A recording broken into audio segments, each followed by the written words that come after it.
Welcome to the Financial Literacy Podcast by PLLI.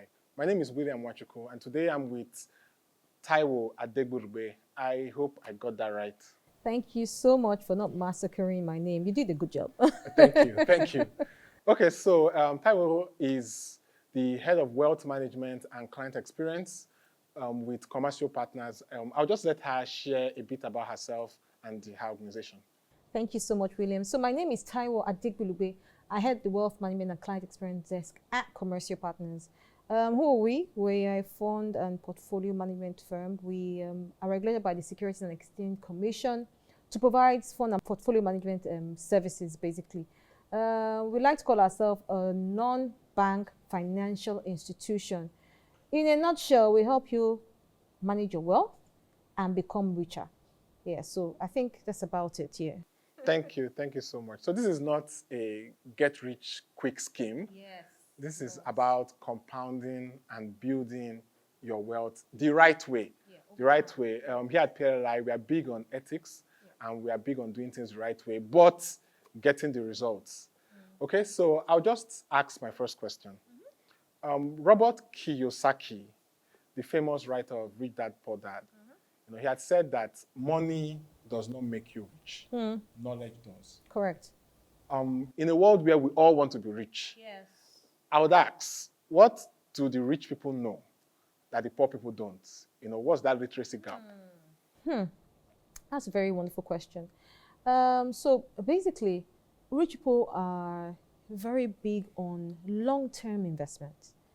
Now, a lot of poor people, I don't want to use the word poor, a lot of financially handicapped people, challenge people, let's not use the word poor. It's okay. Well, are very hung up on short-term and quick get-rich-quick schemes. Yeah. So you talk to a lot of, an average person is just looking at, oh, I want to do an investment for 30 days, 90 days, 1 year, or someone is saying, I will give you my money, say, what can I get back in return? So a lot of people that are not within the wealthy bracket don't understand long-term wealth. And the rich people understand this so well because you see that's why they have legacies, right? The wealth is passed over from generation to generation to generation because they understand that wealth creation is a long-term goal, number one. One thing that also works for them is the compounding interest. They understand that for you to create wealth over time, you need to be consistent. You need to start learning how to earn interest on your dividends. So even your dividends has to work for you. And that also is also tied to delayed gratification. So wealthy people are not very big on, like the Yoruba will say, using your own fingers to eat, or like we Africans will say, they are very big on, working their wealth and making sure that this works for them. Then they also take risk, but they take calculated risk. That's what the poor man doesn't do. The poor man usually the financially challenged man usually has the herdsman mentality. Because William did it, and William made X, Y, Z, I'm going to do it as well. So he has not done his research, he's not calculated, he doesn't know if it's risky, he's just following, it's just herdsman mentality. But the wealthy man is going to take calculated risk. And we see a lot of wealthy people, they are equity investors in a lot of large business. And they come in as, equity investors into a lot of businesses. They say, okay, I can take this risk, it's calculated. If I'm going to get my money back, I'm going to get X, Y, Z in the long term, or I can forego, that equity investment. So yeah, basically that's about it. Okay, thank you. I think the key word there is delayed gratification from what you have said, because social media hasn't done us so much justice. And the pressure on the average African, should I say black man, to perform, to break out of poverty into instant wealth, it's a lot. I would say. And people are saying, my dad, if you're even lucky to have a dad that had a job, my dad worked 30 years with so and XYZ organization, and 35 years, 40 years, and he doesn't have anything to show for it. Yeah, sadly, yes. And sadly, this same dad that had done this now looks up to me to turn the fortune of the generation in 5 years or in 1 year. True. So I don't know, how do we handle, that kind of, what do we do? So you see, I think I really like that analogy you gave, that example, because it's very practical and very relatable. And I must mention that, when you give these examples, these parents or these, dads, they were very frugal. They were very prudent. That's what they were taught to do. You were taught not to be wasteful. You were taught to be prudent. You were taught to be frugal. You were taught not to be flashy, not to be flamboyant. You were taught to save, but you were not taught to invest. Yeah. That was what the challenge was. And you see, there was a knowledge gap. So the difference here in our own generation, there's a wealth of this. In fact, there's a whole well of financial information that you can get in layman's terms. Thank God for artificial intelligence. And thank God for people like us, commercial partners. We're always ready to empower people, to empower young minds. You need to go beyond saving. You need to invest. That's what our parents didn't know. So they were saving, they were savers, and they tried to do, at least maybe they built a house that they're living in, but it stopped there. They didn't know anything beyond that because they didn't get the information that they were supposed to get. But now, you see, the gatekeepers have become open gate holders. Now, the gate is opened.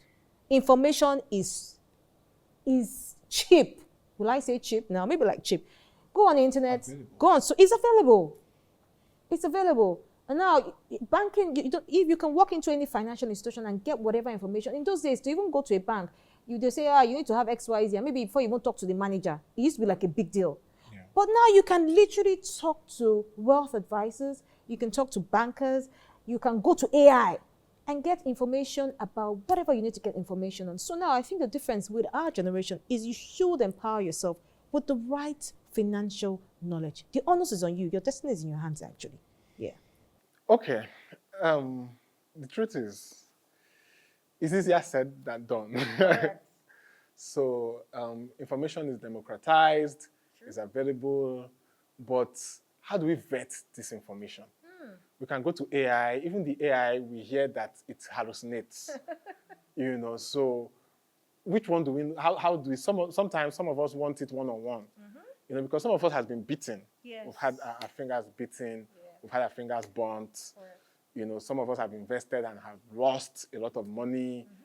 So now we are afraid. So the question is, how do we go about it? So like they say, it's no more once bitten, twice shy. It's once bitten, forever shy. But the honest truth is, that's what investment is about. You get yourself, lessons learned, right?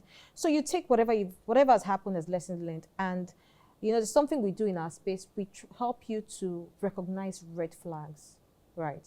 So the responsibility, right, lies on you to educate yourself and get do your research. Yes, do the necessary research you can do. These things are easy now. So I'll just give you a few tips. For example, for capital market operators, go to the Securities and Exchange website. Question, who regulates them? So I'm giving you my money, my hard-earned money, right? I need to know, who are you accountable to? It's not pastor. That's the mistake some people make. Some people say, oh, he goes to my church. He's a pastor in my church. Oh, yeah. No. Which regulatory body are you accountable to? We have the Central Bank of Nigeria. They regulate the commercial banks, right? So if I'm giving my money to a bank, right, who regulates the bank? Who are they accountable to? And those are the questions that you should ask yourself as an investor. You can't just get an invite on WhatsApp and someone says that, oh, this is a crowdfunding or this is an investment outlet and it's something you can do. And just, oh, it looks legit. Or you just say, I checked their website. Their website looks legit. No, it's beyond that. You need to go the extra. We call it in our space, know your customers. So you also need to know your bankers, your investors, right? If I might go that route. So you need to unveil, ask the questions you should ask. The first question for me is, who regulates whoever it is you're giving your money to? Money is trust. So for me to be able to trust you with my money, right, I need to be sure that you're accountable to somebody. I mean, I won't just give, no matter how much my child loves ice cream, I won't give her the key to an entire fridge of ice cream. Okay. Right? Because I know if she has that key, she can just begin to go to the ice cream and take it however she likes it, right? And then it becomes another problem. So I need to leave someone that is there that she's accountable to. Maybe a domestic staff, an aunt, or maybe my mom, if I'm not around, or me. Because I know that, okay, in this case, she's not going to finish the entire. So if I'm giving you my money, you can't have my money and have the knife now. You can't have the yam and have the knife to the yam. You need to be accountable to somebody. So for people that have gotten their fingers burnt, you need to know that what are the lessons learned from this. Do your research. Know who regulates whoever it is giving you. Whoever they give your money to, who are they accountable to? So I think, I don't know if that helps. Oh, yes, it does. It does. And to our viewers, like we said, money doesn't make you rich. Knowledge does. And remember, for those of us that pray to God and to the universe to make us rich, no one is going to leave the keys to the fridge full of ice cream without being sure that you have the maturity to, handle it and manage it effectively. Correct. To save you, right? Let me go a bit more personal. Yeah. You had said that you worked in a commercial bank, Yes. for a long time, Yes. right? And yet you knew little or nothing about investing. Correct. And like we say in Africa, you can be in water and then soap will enter your eyes. Yes. So my question is, at what point, what was your eureka moment? At what point did you know, man, I'm lagging, there's more? Yes. And how did you start your investment journey? What did you do about it? Okay, so for me, it was going to meet a client at some point. But before I go, a disclaimer, this is with no disrespect to my fellow colleagues in the commercial banking space. I mean, this was on me. This was my responsibility. I should have been responsible for educating myself. I went to see a client, and a client had stopped giving me funds, right? And he wasn't the kind of customer that you sell credit to. Banking, I mean, what I used to do majorly was, if you need to handle credit for working capital, or you're opening an LC and all the likes, trade finance, it was okay. I could handle that. But this client needed to build wealth, and he used to do in fixed deposit investments with me. That's what we used to call it then. And this day he goes and says, Taiwo, I'm tired of the regular fixed deposit. Do you guys do anything like Eurobonds? And that's my first time of hearing the word Eurobonds. And I was embarrassed. Do you know Eurobonds? So for me, that was my wake-up call. Oh, yes. Because I was like, oh my God, that means there's more to just fixed deposits and treasury bills. There are other investments that people can. And immediately what I did at that point in time, I started doing my research. And I found out that I think I'd rather be in the space for, play, grow, continue to build my career in investment banking, especially in maybe with a CM or with a capital market operator.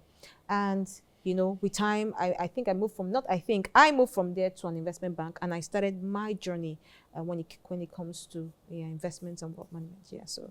This has been the Financial Literacy Podcast by PLLI. It's been wonderful hanging out with all of us. See you on the next one. See you on the next episode. Thank you so much for hanging out with us.